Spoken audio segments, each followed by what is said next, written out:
This is an intro. Intro. Hustle and Flowchart with your boy, My boy, Matt Wolf and Joe Fear. hey. Welcome back to the Hustle and Flowchart podcast with your hosts, Matt Wolf and Joe Fear. Hey. All right, we're hey. here. We hired some weird dude to do our intro for some reason. You know, we just... Psych, that was Matt Wolf. Aren't you so proud of yourself? We fooled everybody. You almost fooled me, and I'm standing right next to you. All right, we said this intro was going to be a quick one. Oh, yeah, that's right. All right, today we have our business partner Yes. from... And co-host of our other podcast, Yes, what's that called? Bacon Wrapped Hustle. Damn right it is. So we've done this prior to this episode. Go back in time and look for Brad or Bacon Wrapped Hustle. I'm not used to saying that. You'll find it. So Yes. you'll go into detail of kind of some more history between the three of us and also Brad individually. Yeah.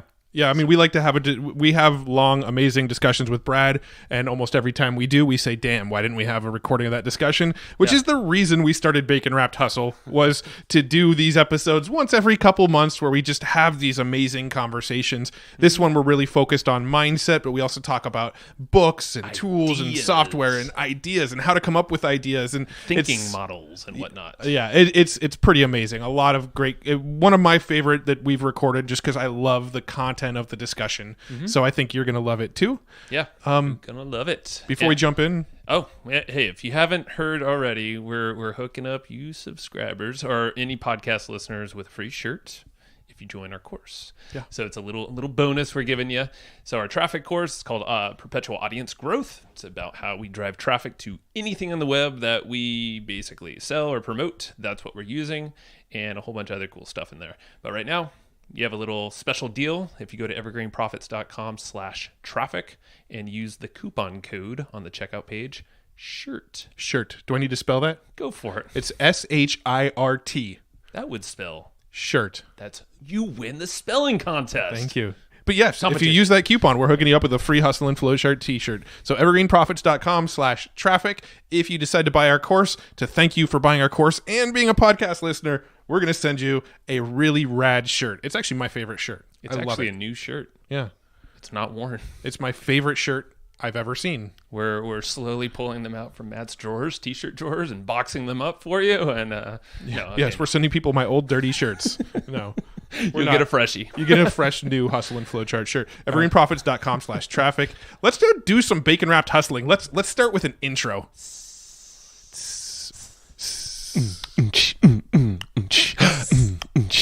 What's up, everybody? You're listening to the Bacon Wrapped Hustle Show with Matt Wolf, Joe Fear, and Brad Costanzo. Wiggy. Where's the sizzle? Give me some sizzle on top. I did. He was missed sizzling. that. Was Give me some more. Give me some more. There it is. The bacon sizzles. Love it. Thank you for hopping on the For show. those who don't know what the hell bacon wrapped hustle is, should we enlighten them? Yeah. What is it, Brad? Well, my podcast is called Bacon Wrapped Business, and somebody's calling. How do I turn my damn phone off? Brad My likes podcast is called Bacon Wrapped Business. Yours is called Hustle and Flowchart. So this is kind of a Frankenstein marriage of sorts, right? Yeah, and we're, for those who don't know, we're business partners in a side venture, different venture than Evergreen Profits. Brad has his own consulting business, does a lot of cool shit. He's the idea man. I don't know. I think you were trying to brand yourself under a specific term. I don't know if you moved forward. I've been getting branded that. Like, it is funny because everybody. What is it? I've had the hardest time as a consultant, as an entrepreneur, being branding myself. It's very easy for me to do this with other people, but it's always been hard for me to put my finger on the pulse of what I do. And it is funny that a lot of my clients, friends, colleagues, you guys, they all come to me as like, you're the idea guy. And it is one of my strengths, but also like ideas get a bad rap in the world of entrepreneurialism. And they're like, there's too many ideas out there. And it's all about execution. But really what my clients and partners and whatnot pay me a lot of money for are these ideation sessions where, we come up with breakthrough ideas using lateral thinking and different concepts and trying to find really good levers. But I've started to kind of own that ideation strategist as kind of a thing, and Yeah. working through that. No, yeah, it's You're working through that. well, because it can be like a dark hole of just ideas all day with no action or no system to back up an idea. And I know you have a good system for that. I think we might have chatted about it before. Yeah. And break it's that like, down. you know, we've all heard ideas without execution are worthless. Mm-hmm. But if that's true, are children worthless until they become grown, productive members of society who contribute money to the economy? Ooh. Right? It's like, I don't believe they are. Children have potential, right? Children bring joy. And I think just like that, ideas are very similar, but just like children, they need to be nurtured with structure and discipline and love and fun in order to be fully realized visions. And when you don't do that, when you don't bring ideas, structure and discipline and nurturing them in a kind of a systematic way, you either have one of two things. You either have idea abortion, where you give up on what could have been a great idea had you really started to examine it, or you chase down an idea before you've really kind of figured out what are going to be the roadblocks, and is this a valid idea? And I know I've done that in the past. I kind of had an idea and I just ran with it because this is what entrepreneurs do, Yep. especially quick starts like me. And Guilty. I get into it, and 6 months down the road, I was like, got a lot of money and time invested in this. And I was like, oh, damn, what did I do? So yeah, I've got a process that I go through with myself, with my clients, and it works pretty well to flesh out ideas and determine which we should do now, which we should do never, which we should do someday, maybe. And that's you know, one of the things I feel very strongly about, that ideas are not worthless without execution, but you can get to execution a lot quicker with it. Yeah. I also want to mention, like, if anybody's listening to this on the Hustle and Flowchart show and you don't know Brad and you don't know his backstory, we'll link to the past episodes because we have 2 episodes with him with the backstory and all that. Yeah. Now with the ideation stuff, I think us as entrepreneurs, we get ideas all the time. I think that's one of my biggest problems as an entrepreneur, is that pretty much every day I have new ideas, more ideas than I can possibly execute. And I'm sure there's a lot of entrepreneurs listening. I know, Brad, you're in the same boat. Joe's in the same boat. One of our biggest struggles is we've got so many ideas, and we have to sort of decipher which are the ideas we should pursue, which of the ones should we put on the shelf and maybe come back to later, which of the ones should we ditch, you know, just in this whole vein of ideation. How do we decipher which ideas we should pursue? You know, how do we know which ones we should be looking at as something that we should work on now, that are, you know, things that we could miss the boat on, versus things that maybe we could shelf this and circle back around, versus, all right, that's just a shit idea, let's throw it away. Right. You know, what I like to do is really explore those in a way that allows each idea to kind of have its moment to potentially to shine or to sink. And you know, the very first podcast I ever did in Bacon Wrap Business was about this framework that I learned that Walt Disney had, really created. They used to say whenever Walt walked into a room, you didn't know, is it going to be the dreamer, the realist, or the critic walking in? And you guys are really familiar with this concept. Mm-hmm. But the first thing is, when you have a general idea or a goal that you want to accomplish, the first thing you do is you think about, what is the dream? What's the vision? What are all the ways that this idea could come to life? And you think about it just big and beautiful and what's possible. And the only things you don't do is you don't plan it and you don't criticize it. And then once you've kind of got the vision of what that idea could be, and first of all, if it's not exciting, then you can let it go right there. But if you start to let it just play out without letting all the noise come in of how are we going to do it or what could go wrong, then you might just come up with a really exciting idea. And then you take it and you're like, all right, well, given the current resources we have right now or that we need to get, what would it take to bring this to reality? And you just kind of storyboard it out. Maybe you just say, all right, well, we need to get this and this, we need money and we need these people, etc. Well, at this point, that idea is either still looking great because you're like, oh, wow, we actually have what it takes to implement this, or it's not looking as great. And then you take it to the final one, which is this critics room, and you get to put on, you and your team members and your partners and employees get to put on the critics hat and go, all right, what are we missing? What could go wrong? What could derail us? How does opportunity cost affect this, et cetera? And you kind of really filter it out there. you don't have to solve the problem when you're in this critic's mindset and role, but you can send it back. If you still like it, either the critic just shot it down completely, or you can go out and fix those issues and put your planner's hat back on. If it survives that, and you get it through the dreaming, the planning, and the critiquing stage, and now you've kind of got something to work with, and you may have 3 or 4 of these ideas. Now you take it to the kind of the scorecard. And I know that in past episodes, Roland Frazier talked about this, and it's a scorecard that, you look at the impact, the confidence, the ease. It's the ICE method. Impact, confidence, and ease that each of these ideas are going to come up with. And you might find that one idea might be really easy to do and might seem a lot of fun, but it might not really impact your business or your life, or it might not really pull a growth lever in your business. And so you can table that. You can put it on the side. But every once in a while, you take it through that Disney process, and you've got something you really feel good about. And then if it works, it would have a big impact on your business. You've got a lot of confidence in your ability to pull it off. And it might be somewhat easy to do. So in those, I think you take this very artistic attitude towards coming up with the idea and fleshing it out, and then a scientific attitude toward implement. Yeah. And then push forward.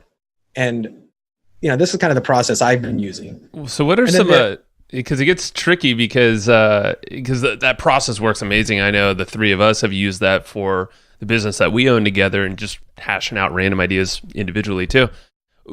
I know there's a struggle though, because some people are more idea people. There's more people that are more critic people, or, like Matt and I have that. I mean, we all know our Colby, so we more or less know like what we're innately going to lean towards. Yeah. I mean, well, my question was like, how do you silo that, or how do you harness and like choose which room and stick together as a team? Yeah, because I mean, all 3 of us are idea guys. We all have a lot of ideas. We all throw out a ton of ideas, but I tend to default to more of the critical eye of like, okay, even the ideas I come up with, I'm sitting here going, here's an idea I have, but here's why it won't work. Right. Where Joe's kind of more the optimistic. I would say both of you are kind of more the optimistic, seeing all the potential of an idea, where I'm looking at all the potential downfalls of an idea. Right. And that's good though. I mean, because you need that, and it's important. I think the thing is to give yourself that full permission to criticize the hell out of it, but then get it out, and then give yourself the permission to be optimistic and it.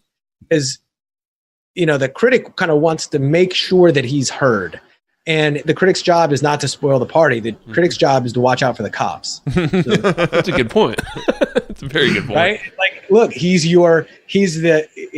a good guy. He's here to protect you. So you're like, hey, thank you. Thank that critic. Thank you, self, for blowing this shit up. And now let me just take a moment and step into this other role, even if it's not natural, to just be super optimistic and go, listen, if all this stuff was taken care of, what would this look like and how would we do it?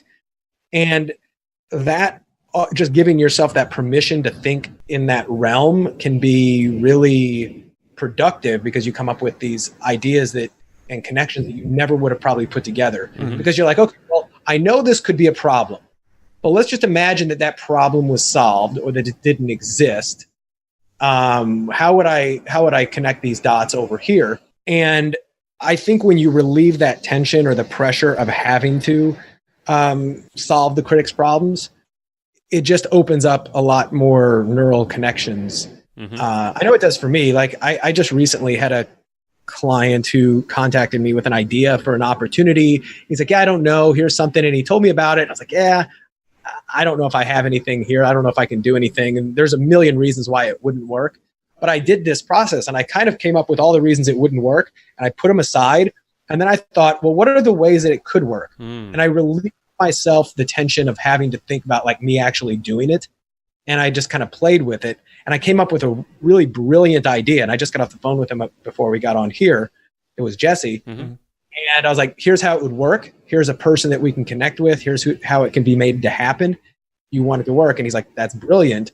And it wasn't really brilliant. It was just, I allowed myself to critique it, and then I allowed myself to play with it. It sounds like you gave yourself permission to like, yeah, you almost like elevated yourself away from the situation, so you're not attached to it. You don't really give a shit about the outcome if you look you want a positive outcome, but it's like you don't feel like you're personally going to lose something out of this way of thinking if you can separate yourself a bit and then look at it with that lens and then see what the potential is. Maybe you're just like, fuck, this is totally against everything I would personally ever do, but if I were in his shoes or someone else's, how would this look like? Exactly. The other really powerful thing is to have a strict set of criteria up front. So, and I'll circle back to criteria, but a lot of people talk about, Brad, you think out of the box, or or they think that that's the key. Like, we need to think out of the box. And I don't think that thinking outside of the box is the answer. I think that's a faulty way to go about brainstorming or coming up with ideas. I think you need to get a new box, because what makes it work, what makes ideation work,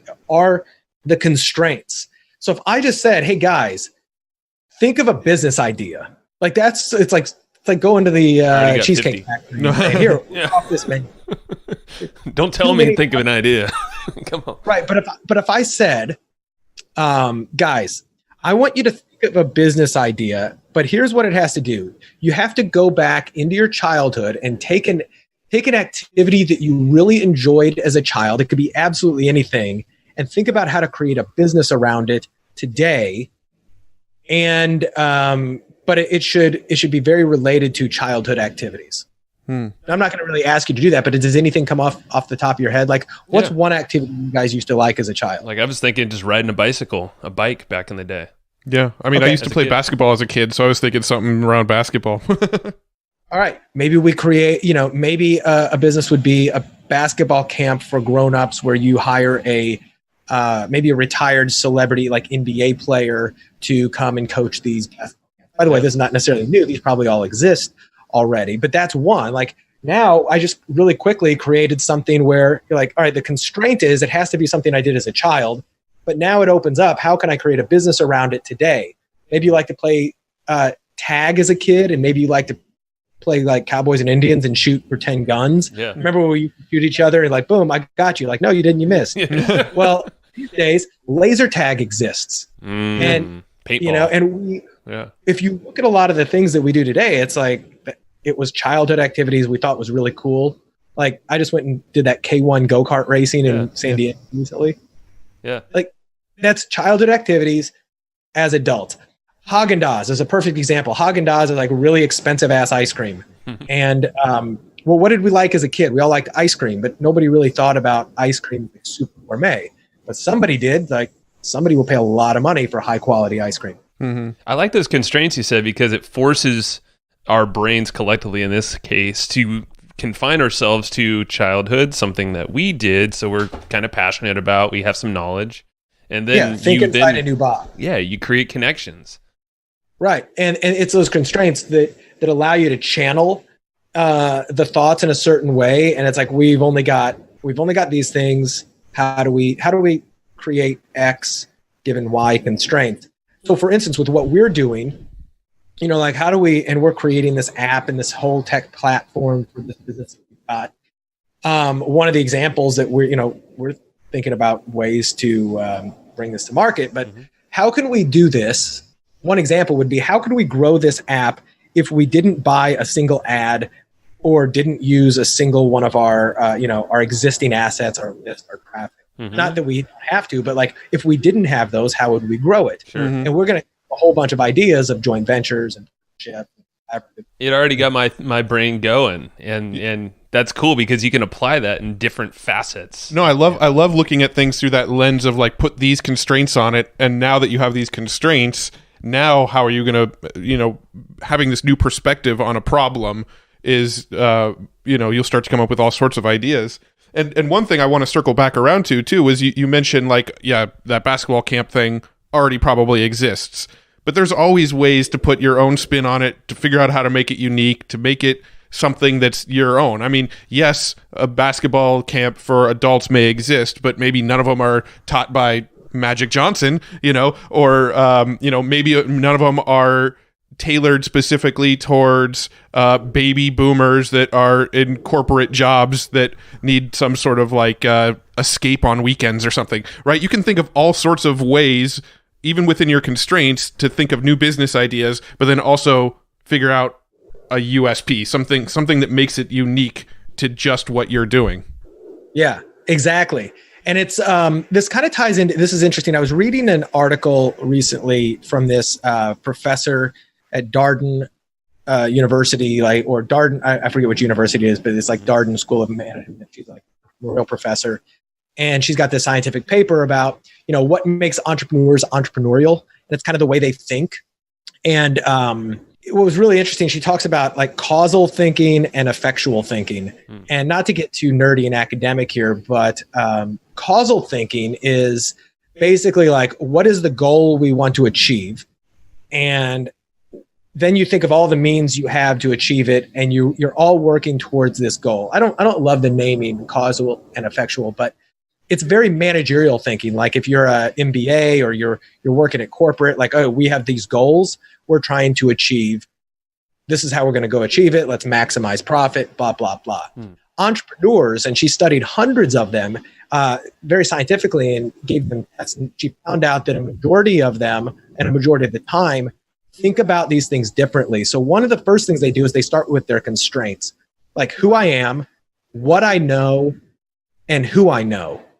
And with that, they don't set a singular goal, but they set a fuzzier goal, and they go, well, what all can we create given these constraints, and given the fact that we can partner with people, we can get a minimally viable product, and we can get it out, validate it, and test it.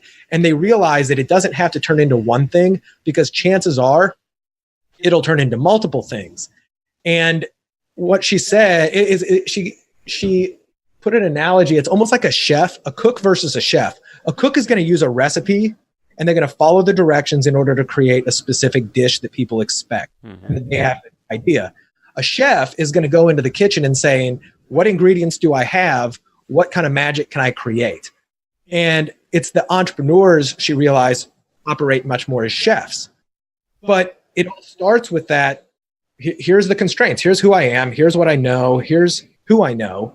And they realize that surprises are going to come up, and that they're going to be adaptable and flexible. One of my favorite things that she said is, like, causal thinking or managerial thinking is, to the extent that we can control the future, we can predict it. And they're very focused on predicting the future. Entrepreneurs go, to the extent we can control the future, we don't need to predict it. We can control it. If we're adaptable, if we're resourceful, if we're flexible, if we can partner with others and figure this stuff out, given the constraints we have. And I don't know, I bring this up just because it was very recent that I read it, but I liked it because it ties into ideation. It says, given these constraints, what are all the things that could come of this? And given that, it kind of reduces the risk. It's almost like insurance, knowing, okay, if this doesn't work, we can pivot. Right. The three of us did this recently when we decided to make this investment in this tech platform, because we go, well, worst case scenario, even if it only does this, look at all the ways we can pivot, salvage, and adapt given this.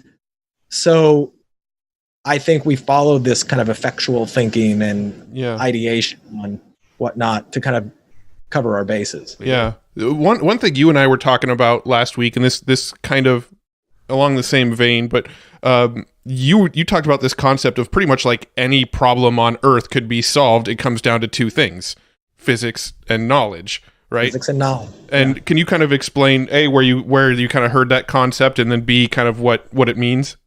Yeah, I think I originally heard it. I think I read an article discussing, I think that was Michael Simmons, and then, but I think it really goes back to this physicist over in Oxford named David Deutsch.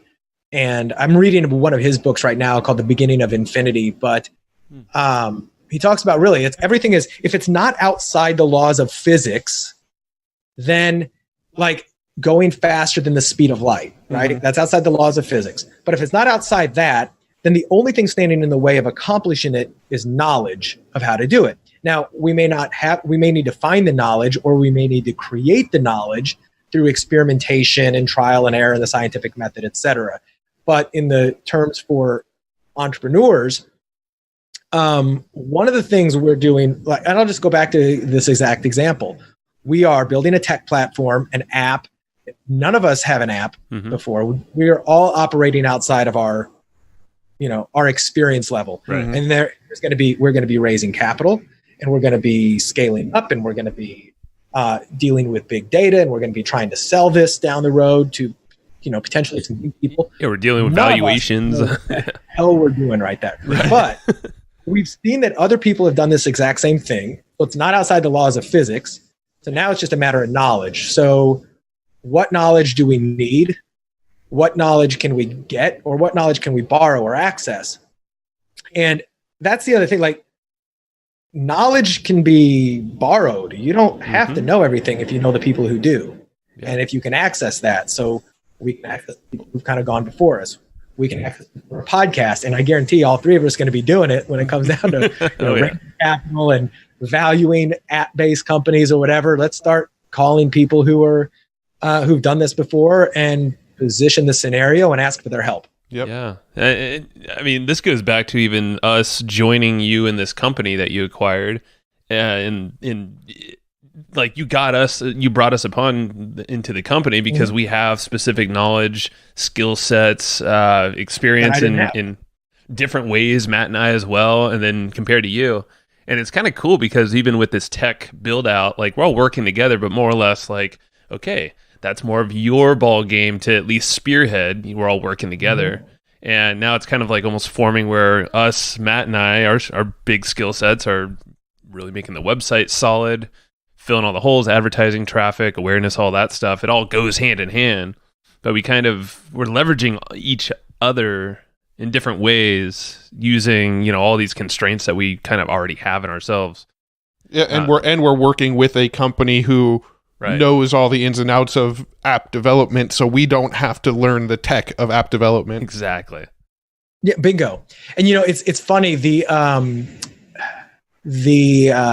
scientific paper that I was reading about what makes entrepreneurs entrepreneurial, and she talks about multiple principles on there, the three biggest principles, but one is just the affordable loss principle, which is like how can you minimize the loss. That's it. The other one is that it's about strategic partnerships, and I just pulled it up, and she says here, entrepreneurs focus on building partnerships right from the start. In fact, the ideal beginning for a successful startup seemed to be the induction of customers into strategic partners. And how I'm just reading one more part that I highlighted, the expanding network of strategic partnerships determines to a great extent which market or markets the company will eventually end up in. So that was like, I thought immediately, how can we strategically partner together? And you guys saw the opportunity and you thought the same thing. But it just kind of goes back to, I guess is good. This is how entrepreneurs think, and this is exactly how we naturally thought. So I guess it's validation that yes, we are entrepreneurs. Yeah. But go us. It's that kind of thing.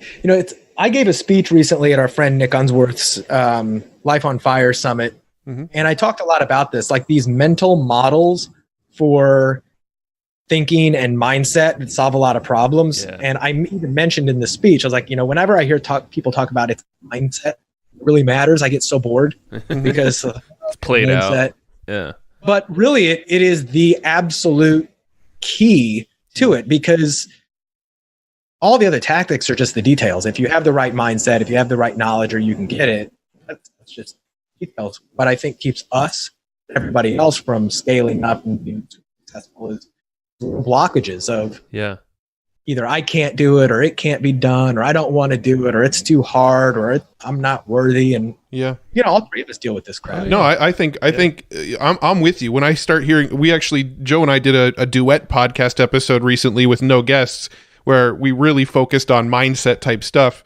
And I think I even mentioned on the podcast, like, I hate it when people bring up like mindset is the key to running a business. We know it's true, but it is one of those things when people bring up like, oh, you got to get your mind right, my eyes tend to glaze over and go, yeah, I've heard this a million times. What I do get excited by is tactics on how do I shift my mindset? Once I know that my mindset is one of the things that holds me back, what do I do about it? And when people start getting tactical with me on the mental sort of things, that's when I start to light up and get excited about the mindset concepts. Exactly. And like mindset just gets so, what do you call it? It's just it's just so overused. Some people see like a woo-woo element to it too. They're like, oh yeah, that's just kind of woo-woo, like intangible. You know, there are elements to it where you can go too far in the wrong direction. And, you know, one of the examples that comes to mind is, you know, when the Secret came out, everybody was kind of thinking, well, if I just believe I'm going to have this, then I'm going to have it. Why the fuck haven't I won the lottery yet? I totally secreted the hell out of that lottery ticket number. Secreted all day long. Well, there's a practical example. We just, today, we just recorded with Danielle Town, Phil Town's daughter, and she was talking about like mindset and investing as being a big thing, but for her, it was very tangible. Like, for one, she worked with her dad, who's experienced and supportive, but also carved out a whole year of just learning and said it's a practice, kind of like meditation or yoga is. Every day, you're going to try a little bit of it, and you're probably going to suck a lot of it, you know, a lot of the time, but you're going to learn a little bit more. And then that mindset, the confidence in you gets a little better, and you get a little bit more used to things, and you start questioning things differently and coming up with different ideas, and then you have that confidence kind of built over time as a habitual thing. And yeah, it's tangible. That concept, is it Robert Plank? You guys know Robert? No. I think that's his name. Marketer from a while back, but I just remember he used to wear a shirt that said "suck less," and then the concept was you're going to anything you're doing in the beginning, you're going to suck at it, and your whole goal should not be necessarily mastery because you're going to get really discouraged. But your whole goal should be to suck less and less and less every time. So pretty soon, or after a while, you'll be suckless. The goal is to suck less until you are suckless. Nice. I always thought that was kind of smart. And it goes, all three of us play guitar or try to. Attempt guitar. Yeah. All three of us have guitars. We all own guitars. They all sit in our office. And I just remember not too long ago, I was trying to learn a song. I think it was I forget which song it was, but it was a really difficult song. And I started to play it. I pulled up the guitar tab and I just started chunking through it, and I hated it. I was like, oh my God, I hate this. Why don't I just go back to playing something I know how to play so that I can jam? But I really wanted to figure it out. And I just kind of noticed every day as I practiced for like 10 minutes on it, I would get a little bit better, a connection would be made, and I was starting to have fun just with those little connections. And in fact, I had more fun sucking at it and learning it every time like one little piece of muscle memory would catch. Yeah. I had more fun with that than I did once I was able to figure it out and play it. So putting that mindset of just enjoying the journey of trying to suck less at something can be very powerful. And by the way, when you mentioned mindset as a topic is kind of boring, but when you get down to the tactics, so when we're recording this right now, we're on screen and we're viewing it. Other people won't see this, but I'm just going to hold it up. So in my little journal here, I've got a full page called My Mental Models. And I started to write out mental models, which I do like that concept of things that I can go to time and again. They're almost like principles to remember and rely on that support what I want to do. And I'll just read a few of them without going into detail. But the 80-20 is a mental model. If you understand that 20% of your inputs are responsible for 80% of your outputs, right? Mental model. Go back to it time and again. What's my 20%? I mentioned this earlier. I don't have to know everything if I know those who do. I've got a framework I call the WWW framework, which is who else has what I need, who else needs what I have, what if, and why not. And these are just questions I ask. It's like a brainstorming question that unlock potential partnerships. Price versus terms. If you're negotiating to buy something, a house, a business, it doesn't matter. Look, you can have your price.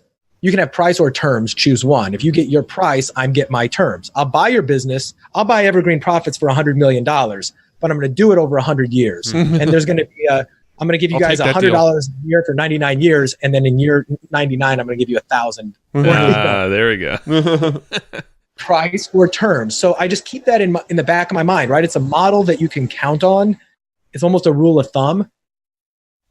Leapfrog theory, access and influence, how to create a big idea, start with no, theory of constraints, feedback loops, reverse planning, minimally viable product, logical levels, simplification, validate it, pre-sell it, inversion. I've got like 30 of these that I'm rattling off. These would probably all be great episodes on each one of them. So you just figured out our next 30 like bacon wrapped hustle episodes right there. I know, exactly. Cool. What's like the one, I guess before digging into any one of those, is it like, do you gravitate towards one because of your personality? Yeah. You do? The one I said, the who else, what if, why not? Okay. That's the most useful for me, just because I'm the type of person who I do gravitate towards other people first. Instead of like, oh, I'm going to create this. I go, how can I make this really easy? Like Tim Ferriss has a great question, which is, what would this look like if it were easy? Yeah. Yeah. So I start to think, all right, who else has what I need and who else needs what I have? And I get really specific. I write it out on a piece of paper. What do I have as it relates to what I'm trying to accomplish? Well, do I have money? Do I have contacts? Do I have customers? Do I have sales staff? Do I have a product? Do I have a distribution channel? Blah, blah, blah, blah, blah. And I just list out all the things I have. And I go really broad on this. And then I list out all the things I need. And then I try to, if I can make a direct connection, like I have this, I need this. It's like, okay, well, for instance, I have this business that I just bought. But I have no expertise in it. Matt and Joe have expertise in it, but they don't have the business. And that was a very easy connection. I go, what if I got them to partner up with me? And then why not? There was no reason why not. So that was a very good example of solving a problem with a strategic partnership. For sure. And we'll find out if it was a good choice in the near future, but it's a good example. Exactly. But that was our choice of going to, the app world as well. We saw like, hey, well, we know where we kind of want to take this business, and we saw that as a mechanism to get there much quicker. Right. The other one that I've been going to a lot is the concept of access and influence. And it's very similar, which is I don't need to own it if I can access it. I don't need to have capital if I can raise it, or if I can pre-sell something. For instance, this app, like, hey, we're going to go raise money, but we have a big list. We can also kickstart it and we can stuff like, how can I access money? How can I access information on this? Well, we've got people we're hiring to do this and other people that are already doing it, like Sean, who we talked to. And how can we access their experience? We don't have to have the experience if we can access it, right? Like that's a mental model that I don't have to own it if I can access it.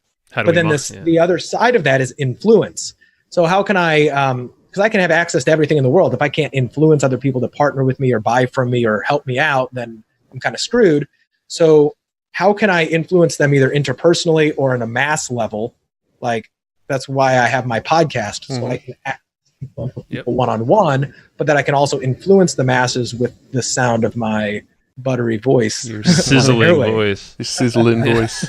No, it's so true, man. And the reason I asked about gravitating towards mental models, because you rattled out like 30 of them, you said. It's like, do you think it's cool to gravitate to something you would naturally go towards? It's probably the easiest way in. But like, would you challenge yourself to, I don't know, maybe tackle one that might not seem like you, but it opens up potentially some amazing things? No, absolutely. Absolutely. I'm always looking for new ones that I can kind of test, validate. And once more, it's like you kind of go to them where, and my goal is to create a more exhaustive list. And then whenever I have a problem, I can pull this out and I can start to look through these and go, which one of these would apply most to this challenge or goal or whatever. And I go, oh yeah, well, what if I just did this, if I installed a feedback loop, or if I pre-sold this, that would get me there. It's once more, it's those, it's like Ray Dalio's principles, mental models and principles are the same. And this circles way back to where we're talking about ideas. So this comes back to, what are your criteria? So your criteria for an idea is different than the constraints.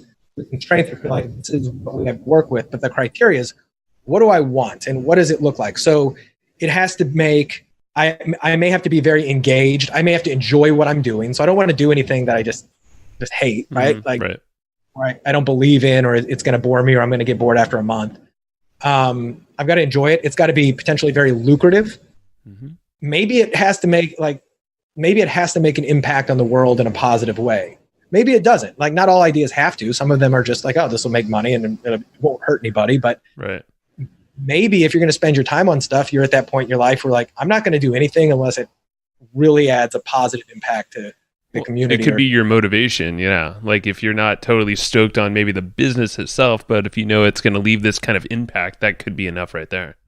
Yeah. And maybe maybe the other criteria is I have to take myself completely out of it. Like, I don't mind working on it for the first month or two or whatever, or 6 months where I'm organizing all the pieces, but it has to be an opportunity that runs completely without me. Like, once I get it going. And that might be one of the criteria. Yeah. That makes sense. I love that. Front load the work, but after that, it's got to be able to be taken over. Yeah. And by the way, not everything has to be like that. And you can have criteria. Like, let's say you have 5 or 10 pieces of criteria that are ideal. Like, these are the absolute most ideal. And then I think of them as almost like an equalizer on a stereo. So some of them are going to be cranked up to 10. Some of them are going to be cranked down to, oh, by the way, this is almost like that ice. How much confidence and ease, right? So those are criteria, but you may have other criteria. And on a scale from 1 to 10, where does this fit? So there may be something that you cannot remove yourself from, but that's okay because all of the other criteria match at such a high level. You're like, screw it. If I'm highly engaged, I'm making a ton of money, working with amazing people, and it's making an impact on those around me, but it's going to require me to work 60 hours a week. Screw it. I will love those 60 hours a week. I'm willing to do it because it matches all my other criteria. Yeah. That's cool. So I think knowing, like, spelling out what those criteria are is critically important. Yeah. Same thing in dating. Like, we're all married. So what are the criteria in dating? Well, ideally, we're dating a supermodel who would be a great mother, who's super rich, who's super smart, who fun to be with, ideally. Great in bed. Yeah. No drama. Like, that's the ideal. But nobody's going to match. Nobody's going to be up to 10 on all of the equalizer things. So you kind of pick and choose. Like, okay, she's all great. She's not a supermodel, but she's attractive. So, where does it equal out? And is it good enough?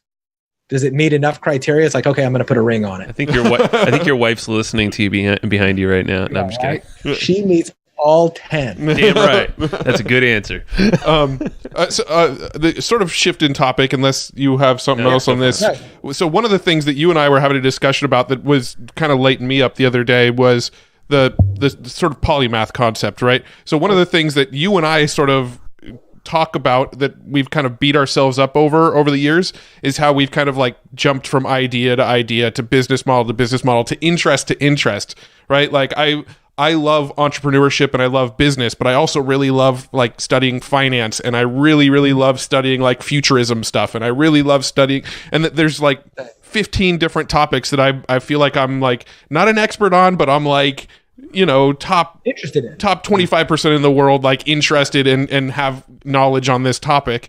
And that was something I actually used to beat myself up over, is like, why can't I just stay focused on a singular topic? And I think you mentioned a book called Refuse to Choose, which sort of helped me kind of mentally be okay with this sort of jumping around with interests all the time. Have you started the book yet? I haven't yet. Okay. But I'm about 3/4 of the way through. Yeah, it's really good. Dude, the polymath thing, which just means really like many interests or many learned, doesn't have anything to do with mathematics. Like, it's like Da Vinci is the most famous polymath.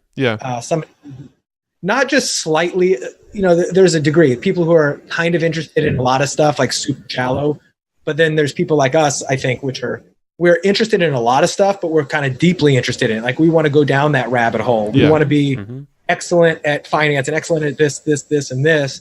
And then we get because we're naturally curious, we love jumping in with both feet to something. And that can be crippling because it keeps us from focusing in too much on one thing. But when you look at the most successful people out there, the most successful entrepreneurs, thought leaders, and people who get impact, like Elon Musk and Thomas Edison and Ben Franklin, they're all polymaths. Yeah. They're all people who have deep interests. But I think the key there is to understand how to channel it and which ones to go down the rabbit hole on and which ones to go. We don't have to make a living with every one of our interests. Yeah. Right. Yeah.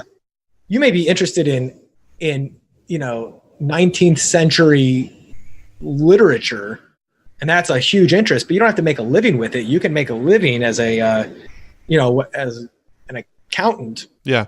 But then be very interested in this as a hobby, right? That's where hobbies can come in. But I also think that where the money is really made, or not the money, but the success, because they're not synonymous, is when you can combine the two of them and go, okay, I'm going to combine these two interests and create something a connection that the world hasn't really seen. And now I might be the top 25 or 50% in skill set of this, and then maybe this other one. But when I combine the two, I'm the top 1%. Yeah. Yeah. And great example how I started my first online business.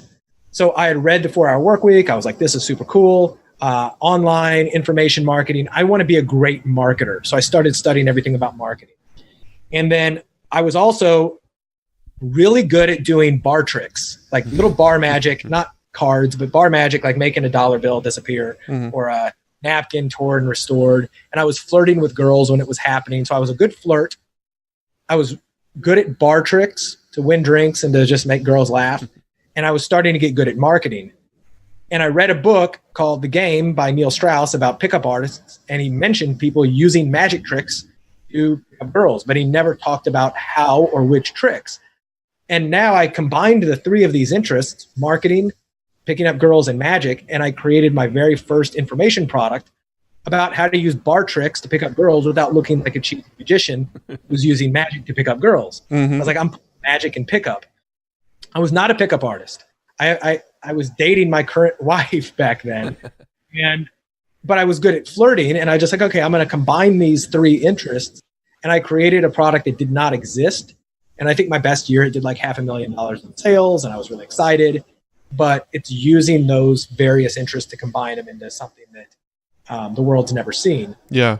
Yeah. I mean, Joe and I, we were having, we did a duet episode a few episodes prior to this one being released. And one of the things that we kind of talked about on that episode is if you look at the highest paid people on earth, the people that probably like have the biggest bank accounts, really, they're one of two things that I've picked up on. They're either polymaths, they know a lot about a lot, or they're entertainers. And it's really those two. Like, how many sort of technicians that have gone deep on a single subject can you think of that are ultra wealthy?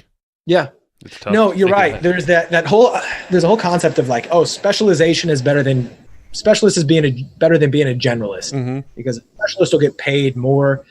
And I think that's true only to a degree, but I think it switches at the top of the ladder. So in the medical profession, a heart surgeon makes more than a general practitioner.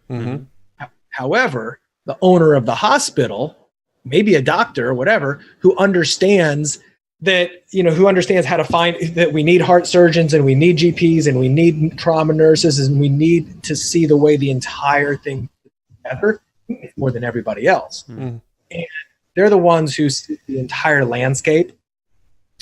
For instance, this doesn't even go to money, but the general who runs the whole battlefield and knows that everybody from the infantrymen to the snipers, he's more important, more honored, and more powerful than the Navy SEAL, sniper, or whoever, because they have a good view of the entire battlefield, how it all work together.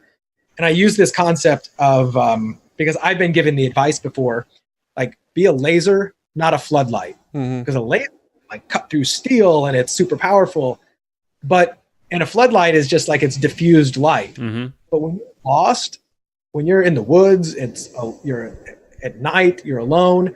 If you're in business and you're plateaued, sales are stuck, the market's changing all around you, competitors are starting to eat your lunch, Facebook algorithms are changing, and everything else, you're kind of in this place where like it feels dark.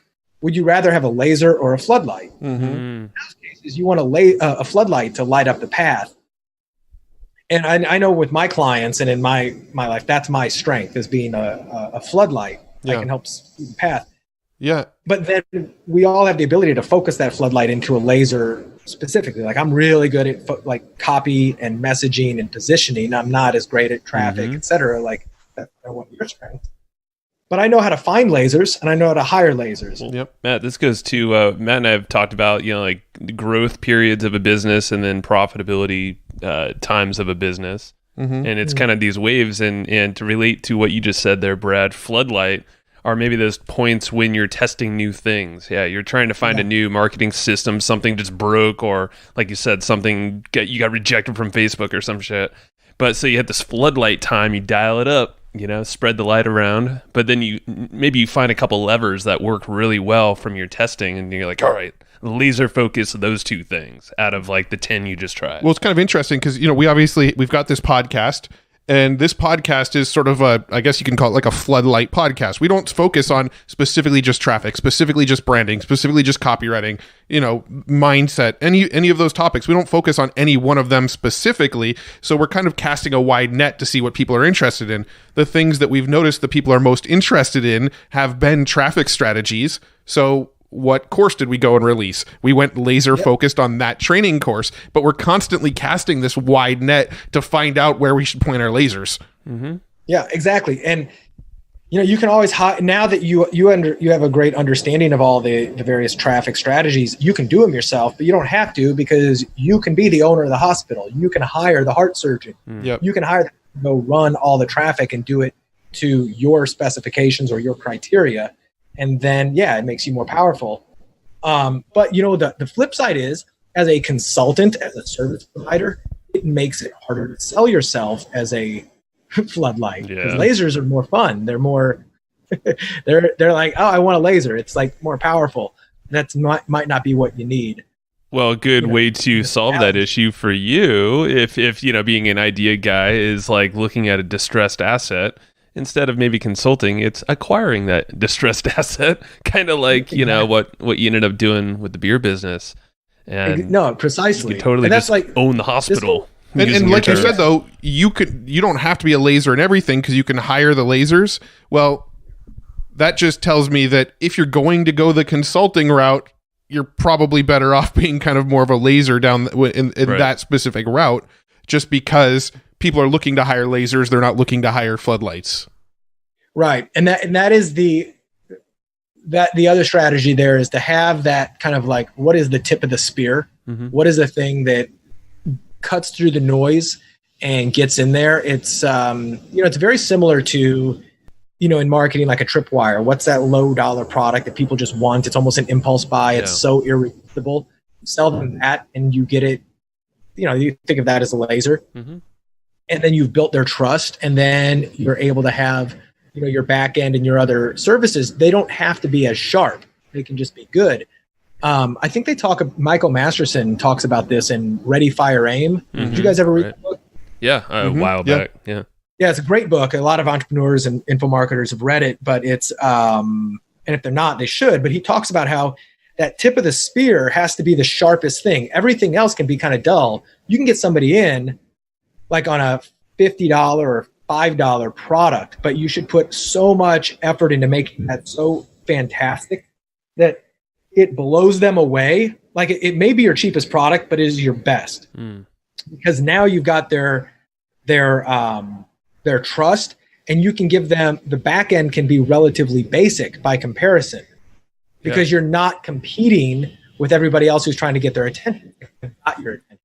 That's true. And one example actually is our PAG course, the traffic course. It's very specialized and lasered on traffic, or really it's audience growth.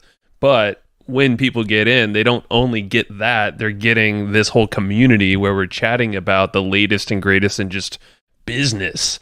A lot of traffic and audience stuff, but there's a ton of mindset and how to leverage and scale, and it's kind of like you attract folks into the thing that is most needed, and then you can shine this floodlight And for our case, we recommend a lot of tools, like software tools to automate. So that becomes part of that floodlight approach there. Travis Sago calls it chocolate covered broccoli, right? You sell them the chocolate, but then you give them the broccoli that they actually need. Right. Sell them what they want, give them what they need. No, absolutely. And it's that's a proven strategy. Well, and it's not like you're not like gimmick, or you're not like pulling one over on another. You're not unethical. You're being strategic with that laser, but then you're also giving them the supporting things. In your case, if you're finding like a distressed asset, maybe you come in as a laser consultant on one little thing that is just like a no-brainer. And then from there, it's like the world's your oyster. You can just kind of take over the ideas in the business. Here's what people don't really realize is usually the problem that they think they have, that they think they need solved with the laser, is usually not the exact problem that they have. So for example, with traffic, a lot of people think their problem is traffic. I need more traffic to the offer. Well, are you getting some traffic now? Yes. Well, then you probably have more of a conversion problem than a traffic problem. Yes, traffic will help you, but let's work on the conversion element as well, because that is a factor as well if you're already getting traffic. Right, exactly. Yeah, if you've got a high converting offer, traffic is easy to find. And it's like just building on what you said there, people, this kind of goes to the theory of constraints, where it's the problem you have isn't usually your problem. It's usually a symptom of a deeper problem, right? So you think the problem is traffic. Well, that's really a symptom of crappy conversion, because if your conversion was high, you would have affiliates sending you money. Everybody would be talking about it. You could send less targeted traffic and it'd still make money. Yeah, even with paid traffic, like you can if your offer converts really well, it's a lot easier to scale with paid traffic. Oh, yeah. If your offer is converting really well, affiliates are going to be jumping on board all day to be mailing about it. If your offer really converts, you should be able to leverage your own mailing list, your own internal audiences right now to drive sales. You're right. I mean, not having a lot of traffic is typically a symptom of an offer that's not kind of converting the way it should, because otherwise traffic's really, really easy to figure out. Exactly. I think so. From your perspective, being in this idea consultant kind of role for a long time here and specialized in, how do you, let me just think about, like, if you're close to your own business and maybe you don't have access to someone like you, a Brad Costanzo idea man, how do you separate yourself and think like from an outside perspective about something wrong in your business that you feel like you're just like, shit, I can't figure it out. Can't get you're almost too attached. Like, are there any strategies of detaching yourself from your ideas? Yeah. I mean, reaching out to other people. That's where, getting mentors and coaches and advisors who can give you a secondary look, because like that's my biggest problem with my business is I can help other people with theirs a lot, and I'm so stuck in on mine. I'm seeing the weeds. I'm seeing the trees. I'm not seeing the forest. Yeah. And what I think it's a lot like, but first of all, that's why these external perspectives and second opinions, which I love giving a second opinion to somebody. Like, I'll tell you what I see from, looking in, and it's probably very obvious, but not to you. And I think of it, it's similar to when we look in the mirror, like we see ourselves in the mirror and other people see us on a daily basis. So when I look at you, Joe, for instance, what I see in general what you look like. I see, okay, good looking guy, got a little salt and pepper in his gray hair, got a beard, got a pink mic, got a pink microphone. But when I'm looking at, I'm just talking about your face. Oh, okay. When I face, number one, I just realize it's Joe Fear. I know you, salt and pepper hair. I can recognize you, good looking guy, and you got a beard. That's really what my brain is doing. However, when you look in the mirror, you're saying, oh, I've got a wrinkle that I didn't have before. I've got more gray hair. Where did this pimple come from? And this hair is out of place, right? Because you're looking at a microscopic level at all your details, because you look at yourself every single day. And it's hard for you to see. You're not seeing the same Joe Fear as I see when I look at you, because I'm looking at it with, I guess, softer gaze. But I might be able to see some stuff you're not seeing, positive and negative. Yeah. And it's the same thing in our business. I'm looking at all the little microscopic details of what's going on, and I may be missing, some really low hanging fruit to capitalize on. I might be missing some easy problems to solve, some profit centers I could add with, no effort, because I'm thinking of payroll and accounting and conversion and how much traffic I'm getting. So that's why getting these external opinions is so important. I love offering my services as an advisor to individuals and companies who need this. You're damn good at it too. So, well, if you can afford Mr. Brad, go get him. Unfortunately, we do have time constraints. We'll definitely be doing another Bacon Wrapped Hustle. But before we wrap up, I do want to ask a couple kind of things that we did last time we did a Bacon Wrapped Hustle, which was kind of fun, talking about kind of cool stuff that we're working with now as far as like cool software tools, cool like gadgets we've got, good books that we're reading. Maybe just kind of each of us could go around and hammer off some cool things we're excited about right now. Let's do it under 5 minutes to keep it snappy. Done. So let's start with Brad. So books I'm reading that are somewhat business oriented. I'm just opening up my Kindle right now. I am reading an amazing book by Seth Godin. It's brand new. This is Marketing. And Refuse to Choose by Barbara Scher for all the polymaths. And The Power of Moments by Chip Heath and Dan Heath, which is really about creating those really special experiential moments that kind of blow people away. That's books I'm reading, but also regarding mental models.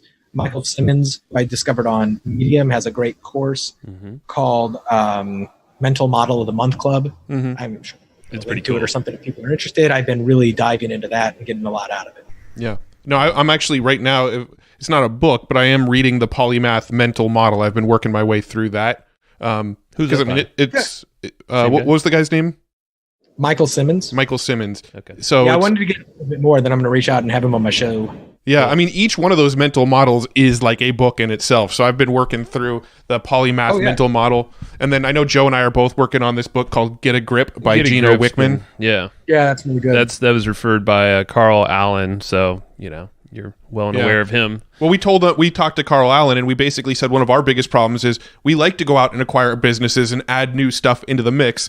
The problem is we always just end up adding more to our plate. So every business we add, we see that as, okay, we just stacked more shit on our plate, and now we've got more that we have to deal with. And he told us, you got to go read Get a Grip. That's going to help you get past that. Totally. So that's what we're working through. Right. Yeah, Get a Grip, and that's really how to manage it from a high level. Yeah. But then the other part of that goes back to those criteria. Remember, like, you could set we could set the criteria. Like, I only want to buy something that it either has a manager already in place that can do an earnout, or there's a number 2 COO who we can promote to CEO, and we don't have to manage it all. Another piece of criteria is it's got to have a certain amount of revenue every month that will pay to make sure that somebody's getting hired and it's paying for payroll. The business that we acquired violated those criteria. Right. Unfortunately, but so it hamstrung us a little bit more. So I think that's where those constraints and criteria go. All right, well, I'm not going to buy another company if I'm going to have to run it, or I'm going to have to go into my own pocket to pay for people. Totally. So and Get a Grip's been huge for me personally. Joe Rogan's podcast is like something that Matt and I just constantly refer to, and the episode that him and I nerded out with over the yesterday was the one with Duncan Trussell, the newest one. I think it's still a few months old, and he talks about like this whole polymath concept. In his scenario, he was going deep on learning like just music in general and like keyboard synthesizer type stuff. And he was more like, hey, if you go down that rabbit hole, he finds himself just reading all these other things because he's just curious. And and then you find things that essentially relate. So you might learn something about music where you're like, oh, I can tie this into my comedy somehow. Well, and the cool thing that I don't think it was mentioned in the podcast, but Matt and I were talking about, we want to get a masterclass subscription, where you're learning something like Tom Morello from Rage Against the Machine. We're all guitarists. I'm like, fuck yeah, I want to learn to, play guitar like him. But I also want to learn from like whoever, like a composer or a storyteller in masterclass. And Malcolm Gladwell teaches writing. Like, why the fuck wouldn't I want to learn how Malcolm Gladwell's process for writing works? So we're going to get a subscription. Yeah, now, the only stuff that intimidates me about that is like, oh man, I got to actually then go through it. I wish I could just download it in my head. Well, that's the problem. So pick one, and pick one. Any sort of tools, offline or online, gadgets or like software that's like you're kind of fancying right now?